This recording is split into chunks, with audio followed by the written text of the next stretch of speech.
चलो।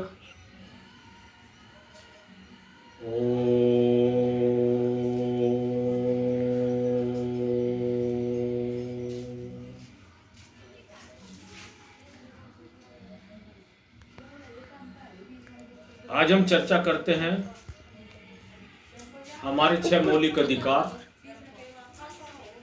पहला अधिकार है समानता का अधिकार, जो अनुच्छेद 14 से 18 तक है।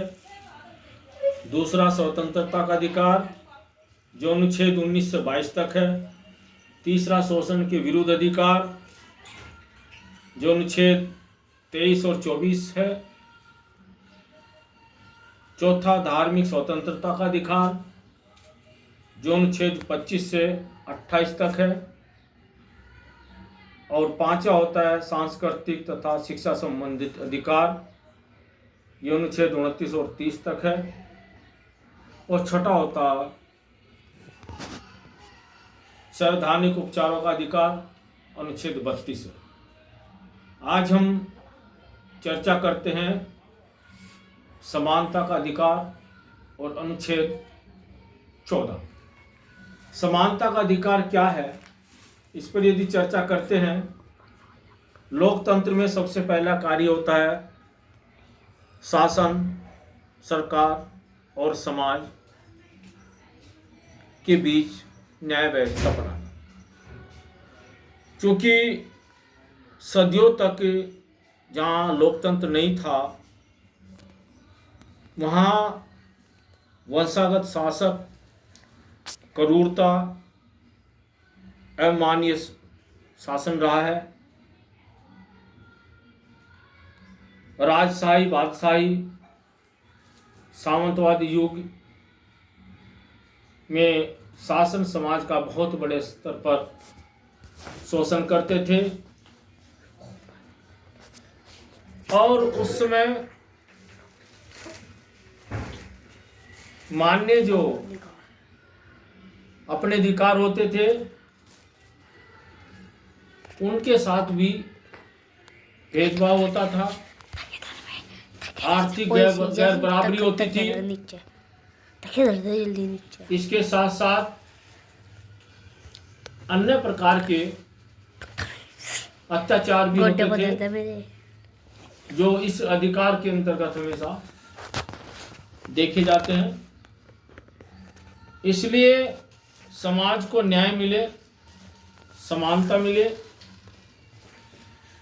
और इंसान, व्यक्ति अपना गरिमापूर्ण जीवन ठीक तरह से बिताए, इसलिए पहला समानता का अधिकार। समानता के अधिकार में पहला अनुच्छेद आता है 14, और 14वां जो अनुच्छेद है उसमें बताया गया कि कानून के समक्ष सब समान है। यानी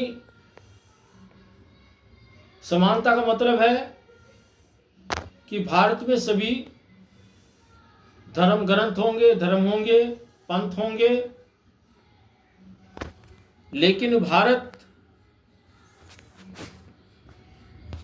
की जो सरकार सत्ता है वो भारतीय संविधान के अनुसार चलेंगी, दिशा निर्देशानुसार चलेंगी। यानी विधि, कानून के समक्ष कोई दूसरा नहीं, कानूनी श्रेष्ठ होगा, ये बताया गया। जो अनुच्छेद 14 है उसमें कानून के समक्ष समानता, यानी विधि के समक्ष कोई भी व्यक्ति बड़ा या छोटा नहीं होगा।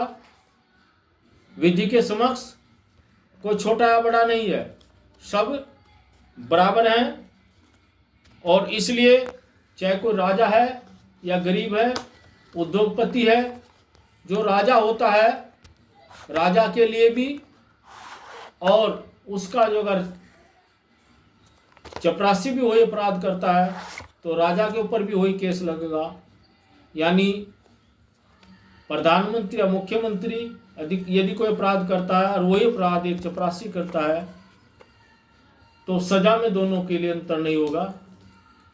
सबके लिए बराबरी होगी, यानी कोई भी व्यक्ति इसमें कोई भी दिक्कत करता है तो उसके लिए कानून है, और कानून की दृष्टि ये है कि कानून की दृष्टि में दोनों बराबर होंगे, राजा हो या आपका रंग। यदि एक बड़ा उद्योगपति अंबानी कोई अपराध करता है, उसका चालक भी वही अपराध करता है, कानून के समक्ष बराबर है, दोनों के लिए एक सजा होगी।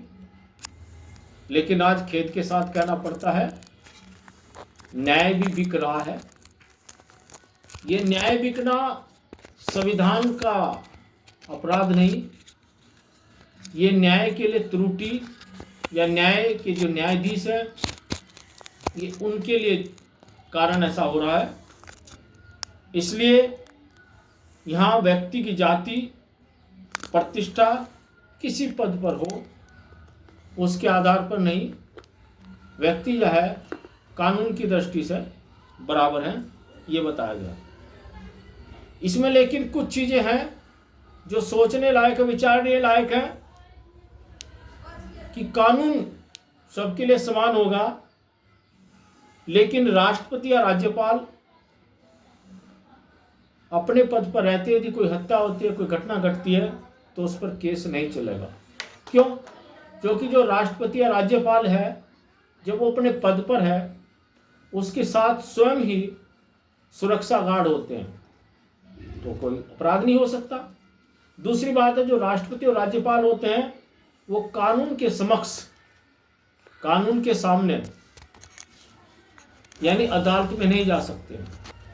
जब वो अदालत में नहीं जा सकते तो जो सजा देने का अधिकार है वो जज का है, इसलिए उनको ये अपराध भी नहीं हो सकते, उनके लिए छूट है।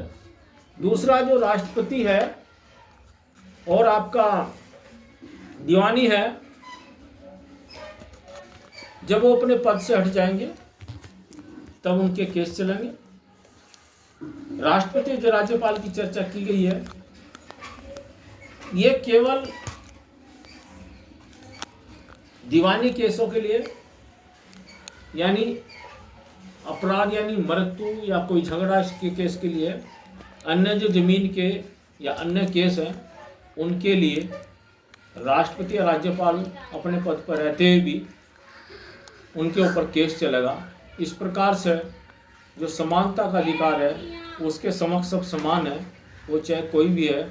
इसलिए कहते हैं कि गीता से न कुरान से ये देश चलता है, भारत के संविधान से, भारत के संविधान से इतना महत्वपूर्ण हमारा ये आपका मौलिक अधिकारों में जो 14वां अनुच्छेद है उसके बारे में चर्चा की गई।